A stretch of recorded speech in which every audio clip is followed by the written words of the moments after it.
who was so cruel to his own people. He's a despot. He is a punishment to his own countrymen. So we are going to remove him for the sake of Iraqi people. Now what is happening? Why are Iraqi people suffering now? At whose hands? All their bridges have been destroyed in the name of war, which was won anyway, without the need of any civil destruction. All their advanced equipments, industry, everything is dashed to ground totally. All communications completely demolished. And yet the thirst for revenge continues.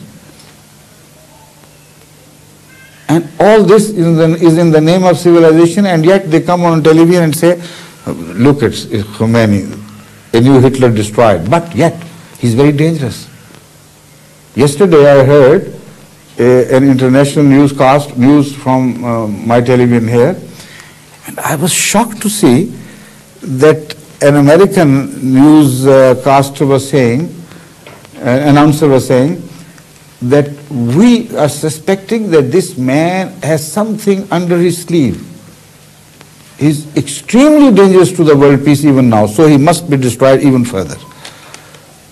So he's being kept alive, just so that in his name and for showing his face, they can go on destroying all the civilization in Iraq. And yet no Western sensibility is stirred, nobody raises any questions, because you are captives of your own propaganda. Your Western propaganda media has become so powerful and so one-sided, so completely controlled by your politicians, although visibly it may not, but in the ultimate analysis, this is what's happening. So what you think of the world is happening. It is not all that it is happening. Thank you.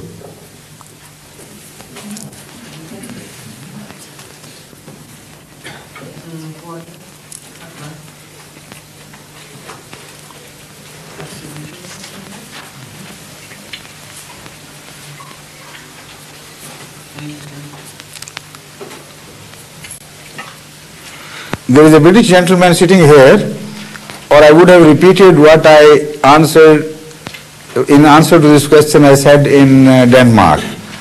But then I saw him blushing. So to spare him these blushes, I have not mentioned the British part in it. Thank you. I mean, why America? You might have been wondering, why not the British, who were equal partners to America in all this planning and execution? So because of a young Englishman who was discovered extremely blushing for the British role in all this so-called Gulf crisis, that after this somebody pointed to me that you should have seen him. So I said, it's good I didn't see him, I should have pitied him, and I stopped saying what I said. So that is the only reason why I have not censured the British, not because I'm siding with them, please.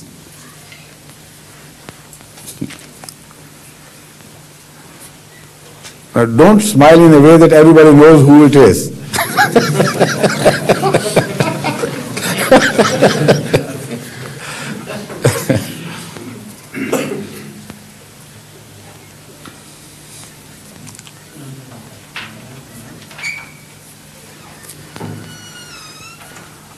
Any other question? I think perhaps it is getting late for people to return home. As far as I'm concerned, I can sit the night long, but I know you are busy and you have to return to various places. So if there are any genuine questions or any questions regarding anything, not necessarily religion, I could sit with you and enjoy your company. But if it is not necessary, then we call it a day and part friends, I hope. Okay?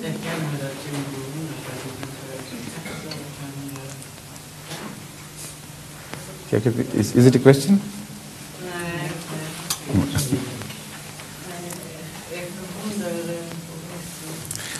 पानी पीना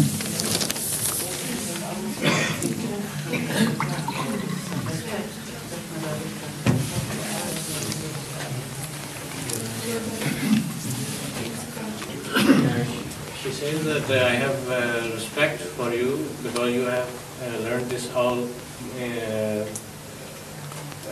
from your experience and. You mean I have shared my experience with them? Is that so? Thank you very much. Thank you. God bless you for this kindness.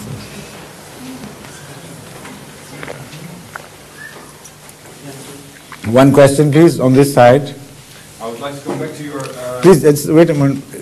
Use this microphone. Yes, that's fine. I would like to come back to your opinion about exploitation of Islam by Iraq and Iran. They make soldiers some kind of angels in both countries. You call it exploitation. What? What angels? You said that people there say that if you die as a soldier, it's in the name of God.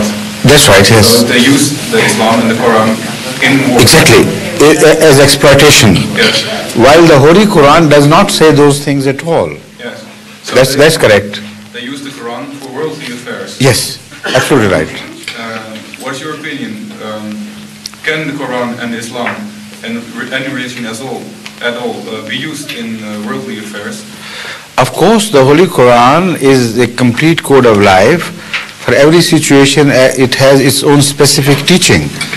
Like I suggested, in comparison to Judaism and Christianity, the teaching regarding quarrels where somebody wrongs another person, what should you do? So Islam is very clear and very specific on this. On every human situation, the Holy Quran has directed us, mostly in principle, but in some cases in detail as well. So the Holy Quran is religion, it's not politics. Yet politics, according to religion, cannot survive without moral values. This is where the connection begins and this is where it ends. So that is why, being a religious leader, wherever I go, I meet politicians and let them know and realize that you can't survive. And if you don't survive, the world won't survive with you either. If you abandon morality so completely in your political thinking and your political considerations, that is what is happening to man. All the wars which are fought because of decadent moral qualities of the politician. Artificial standards, double standards, high moral ground, while you are speaking from the very pit of the world. For instance, look at every war. If you study the war situations everywhere, number one, you will find out that before the war, there was a very high moral talk from both sides. Man is civilized, man shouldn't do that, that country is uncivilized, is doing it. And during the war, they treat each other's soldiers and captives and civilians so dastardly that it's unbelievable. Great governments, great civilizations stooping so low. Look at Japan. If you go to Japan, you will be surprised. I'm not just criticizing the West. I'm criticizing man as having failed in his responsibilities to his fellow human beings. Japan is the most courteous country in the world today. So it was before the Second World War. Japanese were just the model of modesty, courtesy, civil talk and soft talk. They have their fights, but between themselves. Even today you go to Tokyo, you can visit any slum, no harm will come your way. Because you are a foreigner, Japanese should fight between themselves if they do. Visitors are totally free to walk wherever they please. This is their civilization. But what they did in 2.5 years to an Indonesian minister visiting Rabwa, in his public address once said, he was the ambassador of Indonesia at that time, he said, I assure you, what 200 years of Dutch occupation could not do by way of harm was done in 2.5 years by the Japanese occupation.